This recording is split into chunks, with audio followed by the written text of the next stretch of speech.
여러분 안녕하십니까. 여수 MBC 뉴스투데이 시작합니다. 폭염과 폭우의 영향으로 올해 모기 개체 수가 줄어든 것으로 조사됐습니다.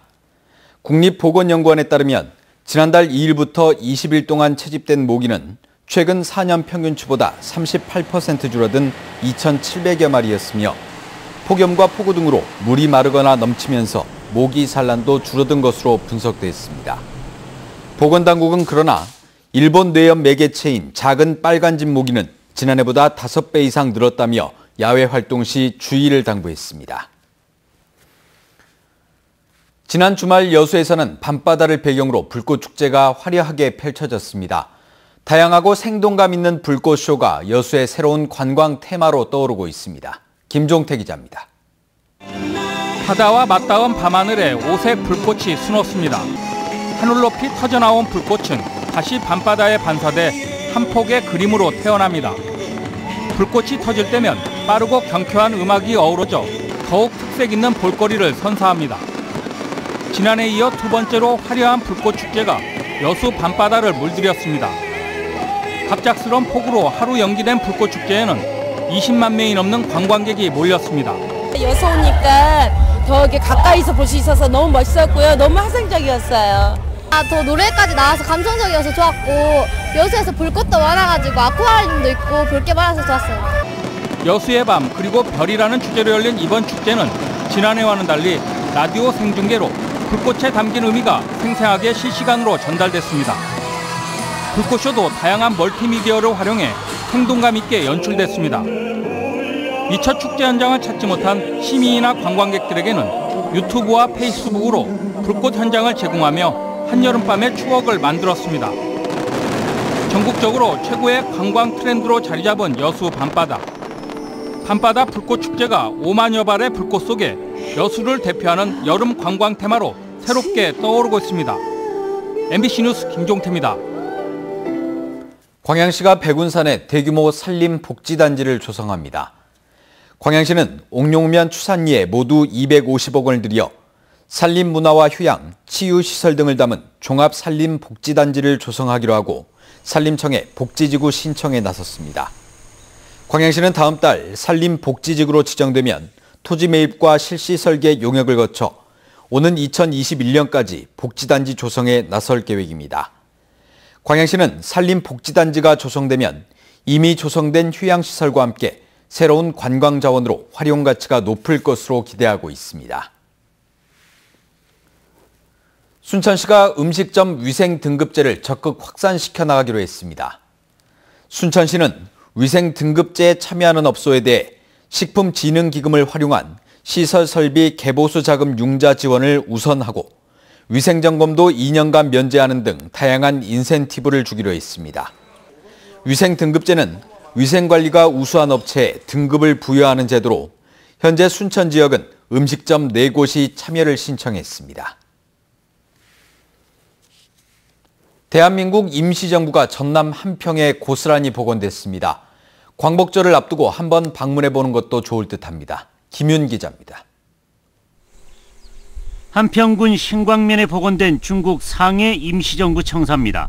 임시정부가 상해에서 4번째로 마련했던 청사이자 가장 오랫동안 사용했던 건물을 그대로 재현했습니다. 청사 내부에는 임시정부 회의실과 김구 선생 집무실, 정부 집무실 등이 중국 상해 임시정부 청사와 똑같이 전시되어 있습니다. 청사를 둘러본 뒤에는 자연스럽게 독립운동 역사관으로 발걸음을 옮길 수 있도록 설계돼 후손들의 경각심을 일깨우고 있습니다. 상해를 안 가시더라도 저희 독립운동에 대한 임시정부의 역사를 저희 한평에 오시면 여기에서 고스란히 그대로 볼 수 있으실 것 같습니다. 특히 한평 임시정부 청사는 이고장 출신 독립투사했던 일강 김철 선생의 혼이 살아 숨쉬는 출생지, 임시정부 수립 때부터 참여했던 일강 선생은 초대 재무장을 역임하는 등 평생 독립에 헌신했습니다. 하지만 조국에 있던 가족들은 일제 감시와 탄압에 모진 고초를 겪어야 했고 청사 뒤편 단심송은 그런 가족들의 비극을 고스란히 지켜봐야 했습니다. 자기 때문에 짐이 될까 봐 차라리 남편을 위해서 죽는 것이 남편을 위한 일이라 해갖고 여기서 자게 됐습니다. 저 소나무에. 해방 72년 광복절 하루만큼은 역사적인 장소를 찾아 잊지 말아야 할 우리의 역사를 되새기는 날이 되길 기원해 봅니다. MBC 뉴스 김윤입니다. 내년도 최저임금이 큰 폭으로 오르면서 광주에서 시행하고 있는 생활임금도 인상될 전망입니다. 하지만 아쉬운 건 수혜 대상이 여전히 공공부문에만 머물 것 같다는 점입니다. 정영욱 기자입니다. 광주시 산하기관에서 청소 업무를 맡고 있는 남호 씨. 내년도 최저임금이 올해보다 16.4% 오른 7,530원으로 인상된 만큼 생활임금 역시 많이 오르길 바라고 있습니다. 일하는 입장에서는 월급이 많으면 저희들은 그 월급 보고 일하니까 생활임금도 올랐으면 좋죠. 생활임금제는 지난 2015년부터 광주시와 5개 자치구 등 공공부문에서 실시되고 있습니다. 청소나 전시 안내 등 대상자는 830여 명이며 지자체별로 시간당 7,560원부터 많게는 8,600원까지 지급하고 있습니다. 올해 최저임금인 6,470원에 비해 20-30% 높은 금액입니다. 이 같은 비율이 그대로 적용된다면 오는 9월에 결정되는 내년도 광주의 생활임금은 시간당 10,000원 안팎이 될 것으로 예상됩니다. 과거처럼 최저임금의 130% 선이라면 내년에는 9,790원 정도 될 것 같습니다만 최종적인 것은 생활임금위원회에서 결정하게 돼 있습니다. 이처럼 공공부문에서 시급 10,000원 시대를 먼저 여는 건 긍정적이지만 민간 부분의 상대적 박탈감은 더욱 커질 수 있습니다. 민간 부분에서 생활임금을 채택하지 않고 있기 때문입니다.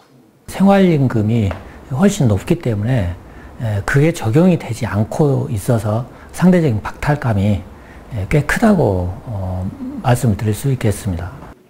최저임금보다 인건비 부담이 더 큰 생활임금이 당장 자영업자나 중소기업 등 민간 영역으로 확대되긴 쉽지 않아 보입니다. MBC 뉴스 정용욱입니다. 광복절을 앞두고 민간군으로 이루어진 해양 영토순례단이 어제 여수에서 출항했습니다. 독립유공자 후손과 순직 경찰관 가족, 군인 등 100여 명은 내일까지 2박 3일 동안 해경훈련함을 타고 백도와 가고도, 홍도를 둘러보며 영토 수호 의지를 다지게 됩니다. 특히 이번 행사에서는 한중 어업 분쟁에 대한 특강과 해양안전 체험 교육이 이뤄지며 오늘은 가고도 인근에서 광복절 선상 기념식이 진행될 예정입니다. 광양 불고기 특화거리가 다양한 콘텐츠를 통해 새롭게 조성됩니다. 광양시는 최근 남도 음식거리 조성을 위한 광양 불고기파크 설계 용역 최종 보고회를 갖고 지역 특색을 살려 스토리가 있는 테마거리를 조성할 계획이라고 밝혔습니다. 테마거리 대상지는 광양읍 서산교에서 이 편한 세상 아파트 앞까지로 확정됐으며 불고기파크의 상징인 소를 형상화해 6개의 광장과 8개의 쉼터가 들어섭니다. 광양시는 불고기 특화거리 조성을 통해 음식문화 인프라 창출과 광양읍 활성화를 도모한다는 계획입니다. 여수시가 화정면 섬 지역을 대상으로 식수원 개발 사업을 진행합니다. 이번 사업은 화양면 장수리에서 조발도, 둔병도, 낭도, 적금도를 연결하는 연륙연도교 건설과 함께 추진됩니다. 여수시는 89억 원의 예산을 투입해 오는 2020년까지 연륙연도교를 따라 45.2km의 상수관로를 매설할 계획이며 이를 위해 지난해 1억 원, 올해 8억 원의 사업비를 확보해 현재 실시 설계를 진행하고 있습니다. 전라남도가 내년도 본예산 편성 작업에 들어갑니다. 전라남도는 오는 17일 예산 편성 운영 지침 설명회를 열고 이달 말까지 각 실과소에서 예산안을 제출받아 구체적인 심의에 들어갈 계획입니다.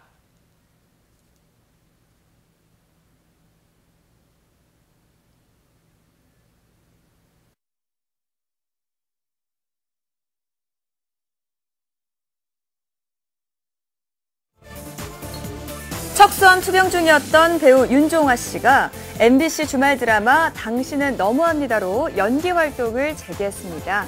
극중 이재은 씨의 의사 남자친구로 합류해 눈길을 끌었는데요.